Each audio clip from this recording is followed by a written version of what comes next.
నరసింహస్వామి శివుడితో ఎందుకు యుద్ధం చేశాడో తెలుసా? హిరణ్యకశ్యపుడిని సంహరించిన తర్వాత నరసింహస్వామికి ఆగ్రహం తగ్గలేదు. తన ప్రియభక్తుడైన ప్రహ్లాదుడు శాంతింపు చేయడానికి ప్రయత్నించినా సరే నరసింహస్వామి శాంతించడు. గట్టిగా గర్జన చేస్తూ ప్రపంచాన్ని స్తంభించేలా చేస్తాడు. అప్పుడు దేవతలందరూ కలిపి ఆ మహాదేవుడి దగ్గరికి వెళ్లి నరసింహస్వామిని ఎలాగైనా సరే శాంతింపు చేయమని చెప్తారు. దాంతో మహాశివుడు వీరభద్రుడి అవతారం ఎత్తి నరసింహుడిని శాంతింపు చేయడానికి ప్రయత్నిస్తాడు.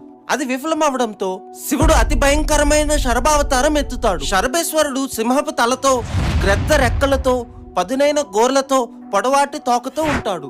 శరభ నరసింహుడితో పోరాడి ఓడిస్తుంది. అంత శక్తివంతమైన శరభ మరెవరో కాదు, ఆ పరమేశ్వరుడు అని గ్రహించిన నరసింహుడు శివుడిని శాంతించమని శివాష్టోత్తరం చదువుతుంది. దాంతో శరభేశ్వరుడు నరసింహుడిని తనలో ఐక్యం చేసుకుంటూ ఇలా చెప్తాడు: శివుడు మహావిష్ణువు పాలల్లో పాలలాగా నెయ్యిలో నెయ్యిలాగా ఎప్పుడూ కలిసే ఉంటారు అని. అందరూ చెప్పండి, జై నరసింహ స్వామికి.